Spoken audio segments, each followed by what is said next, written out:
یہ تو میرے بھائی لوگوں کی منہ شگافیاں ہیں نا کہ چاروں ہی حق پہ ہیں. یہ تو بالکل اس طریقے سے ہے کہ یہ جناب گلاس ہے میرے ہاتھ میں, ایک بندہ کہتا ہے جی یہ گلاس ہے, دوسرا کہتا ہے نہیں جی یہ موٹر سائیکل ہے, تیسرا کہتا ہے جی یہ جہاز ہے, چوتھا کہتا ہے نہیں یہ کتاب ہے. تو اگر ہم کہیں گے نہیں چاروں ہی صحیح کہہ رہے ہیں, آخر یہ اتنے بڑے بڑے عالم میں صحیح کہہ رہے ہوں گے, نہیں, کہتا ایک ہی صحیح ہے, حقیقت ایک ہی ہے جو نبی صلی اللہ علیہ وآلہ وسلم نے بیان کی ہے. باقی ظاہر ہے کہ روایات آنے میں, تفسیر بیان کرنے میں بیچ میں ایسے جھوٹے راوی شامل ہوئے جنہوں نے اسلام کو بدنام کرنے کی کوشش کی, اس کی وجہ سے دین ٹیمپرڈ فارم میں بھی چیزیں ہمارے پاس موجود ہیں, لیکن صحیح اور ضعیف کا فرق ہمارے محدثین نے کر دیا. اس حوالے سے صحیح مسلم کا مقدمہ اگر آپ پڑھ کے دیکھیں, جو امام مسلم نے صحیح مسلم کا مقدمہ صحیح مسلم کا حصہ ہے جو میں نے پڑھایا ہے مسند نمبر 36 کے اندر, ضعیف الاسناد اور من گھڑت احادیث کے فتنے کا تحقیقی جائزہ, امام مسلم نے صحیح مسلم کی پہلے 92 روایات اس دلیل پر لی ہیں کہ صحیح حدیث کیوں ضروری ہے اور جھوٹی حدیثیں کس طرح گھڑی گئی ہیں, اور تابعین میں کتنے بڑے بڑے کذاب ہیں جنہوں نے نبی علیہ السلام کے اوپر جھوٹ باندھے ہیں. تو تابعین میں سے یہ ابان بن ابی عیاش تابعی تھا, تو اب آپ دیکھ لیں یہ کذاب راوی ہے, اسی نے وہ روایت گھڑی ہے کہ سیدنا عمر رضی اللہ تعالی عنہ نے سیدہ فاطمہ کو شہید کیا, ان پہ دروازہ پھینک دیا, نعوذ باللہ, یہ جھوٹا آدمی ہے. تو تابعین میں بھی بڑے بڑے کذاب لوگ پیدا ہوئے ہیں. تو یہ حقیقت ایک ہی ہے. اب وہ روایتیں اگر جعلی ہیں تو ان کو اصول محدثین پہ دیکھا جائے گا, اور پھر سب سے بڑی حقیقت تو ہمارے پاس قرآن کی شکل میں موجود ہے. یہ فوراً روایتوں کے اوپر چلے جاتے ہیں. مجھے پہلے بتائیں کہ امت میں سے کتنے % لوگ ہیں جن کے عقیدے قرآن کے مطابق ہیں. پہلے قرآن کے اوپر آئیں. قرآن ہماری ٹیکسٹ بک ہے. وَأُوحِيَ إِلَيَّ هَذَا الْقُرْآنُ لِأُنذِرَكُم بِهِ وَمَن بَلَغَ. اے محبوب صلی اللہ علیہ وآلہ وسلم فرما دیجئے قرآن میری طرف اس لیے وحی کیا گیا تاکہ اس کے ذریعے میں تمہیں ڈر سنا دوں, اور جس تک یہ کتاب پہنچ جائے وہ بھی اسی کتاب کے ذریعے ڈر سنائے, اسی کے ذریعے لوگوں کو تبلیغ کرے. قرآن کو لے کے چلیں نا, روایتوں کو بعد میں دیکھیں. اور روایتوں میں بھی یہ جو 2 مین کتابیں ہیں بخاری اور مسلم, اس پہ تو کم از کم اہل سنت کا اتفاق ہے. شاہ ولی اللہ دہلوی نے حجت اللہ البالغہ میں لکھا ہے کہ بخاری اور مسلم کی تمام متصل الاسناد مرفوع احادیث قطعی الصحت ہیں, ان کی صحت کے اوپر امت کا اتفاق ہے.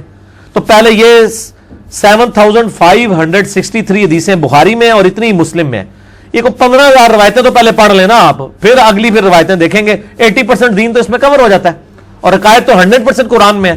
قرآن بخاری مسلم پڑھتے نہیں ہیں اور روایتوں کے پیچھے پڑھتے ہیں. وہ جی حقیقت ایک ہے جی, وہ 4 ہے, ایک ہی ہے میرے بھائی. جب آپ کو یہ سارے ٹیسٹ پڑھ لیں گے نا, آپ کو پتہ چل جائے گا کہ سارے فراڈ لے کے چل رہے ہیں. صرف صحیح بات جو ہے وہ بالکل واضح ہے, وہ کون لے کے چل رہا ہے وہ آپ کو خود بخود پتہ چل جائے گا انشاءاللہ. کا راستہ اہدنا الصراط المستقیم, اے اللہ ہمیں سیدھے راستے پر چلا. شکر ہے سیدھے راستے پر, راستوں نہیں ہے. صراط الذین انعمت علیہم, راستہ ان لوگوں کا جن پر تیرا انعام ہوا. اور یہ کہتے ہیں جی جناب سارے ہی آگتے ہیں, تو پھر راستہ کیوں آیا ہے؟ آپ نے جو 4-5 راستے بنائے ہیں اس میں تو ایک راستے والا کہتا ہے کہ جو فاتحہ نہ پڑھے اس کی نماز نہیں ہے, دوسرا کہتا ہے جو فاتحہ پڑھے اس کے منہ میں جلتا ہوا آگ کا انگارہ رکھ دو, اور آپ کہتے ہیں دونوں ہی ٹھیک ہیں. تو یہ 2 راستے کس طرح بالکل 180 ڈگری ہو کے حق پہ کیسے ہو سکتے ہیں؟ ایک ہی بندہ بات صحیح کر رہا ہے نا. ایک بندہ کہتا ہے جی جناب یہ گلاس ہے, دوسرا کہتا ہے نہیں جی یہ گاڑی کھڑی ہے, تیسرا کہتا ہے جی موٹر سائیکل ہے. آپ کے جی سارے ٹھیک ہیں, اس طرح تو نہیں ہوگا. تو صراط مستقیم نبی علیہ السلام کا راستہ ہے. مسند, ہاں یہ آگئی آیت نمبر ہے 153 سورۃ الانعام. وَأَنَّ هَذَا صِرَاطِي مُسْتَقِيمًا, اور بے شک یہ ہے میرا سیدھا راستہ, وہی صراط مستقیم. فَاتَّبِعُوهُ, اس کی پیروی کرو. وَلَا تَتَّبِعُوا السُّبُلَ, اور ارد گرد کے شیطانی راستوں کی پیروی مت کرو. فَتَفَرَّقَ بِكُمْ عَنْ سَبِيلِهِ, یہ تمہیں میرے راستے سے بہکا دیں گے. ذَلِكَ وَصَّاكُمْ بِهِ لَعَلَّكُمْ تَتَّقُونَ, یہ وہ چیز ہے جس کی اللہ تعالیٰ تمہیں وصیت کرتا ہے تاکہ تم اللہ کا تقوی اختیار کرو. یہ آیت آپ علیہ السلام نے تلاوت کی. مسند امام احمد میں صحیح سند کے ساتھ حدیث ہے. مشکات میں شروع کا چیپٹر جو ہے نا, کتاب الاعتصام بالکتاب والسنہ, کتاب و سنت کو مضبوطی سے پکڑنا, اس میں یہ حدیث ہے. نبی علیہ السلام نے زمین پہ ایک لکیر درمیان میں سیدھی کھینچی, ارد گرد ٹیڑھی لکیریں کھینچی, اور پھر آپ نے یوں اس لکیر پہ ہاتھ رکھ کے کہا وَأَنَّ هَذَا صِرَاطِي مُسْتَقِيمًا, یہ ہے میرا سیدھا راستہ, اس کی پیروی کرو. اور ارد گرد کے شیطان کے راستے, اور آپ نے فرمایا کہ یہ ہر راستے پہ ایک شیطان بیٹھا ہوا ہے جو اپنی طرف تمہیں بلا رہا ہے, اور یہ سیدھا راستہ بیچ میں میرا ہے. یعنی نبی علیہ السلام کا راستہ اور اللہ کا راستہ ایک ہے. مَن يُطِعِ اللَّهَ وَرَسُولَهُ مَن يُطِعِ الرَّسُولَ فَقَدْ أَطَاعَ اللَّهَ.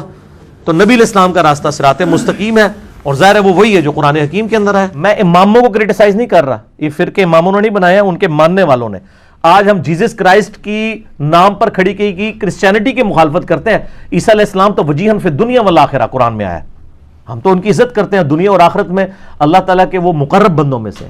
تو ہم امام حنیفہ المتوفی 150 ہجری, امام مالک المتوفی 179 ہجری, امام شافعی المتوفی 204 ہجری, امام احمد بن حنبل المتوفی 241 ہجری, جو بڑے بڑے فقہ کے امام ہیں یا حدیث کے جو امام ہیں, امام بخاری المتوفی 256 ہجری, امام مسلم المتوفی 261 ہجری, باقی ائمہ بھی سب کا احترام کرتے ہیں.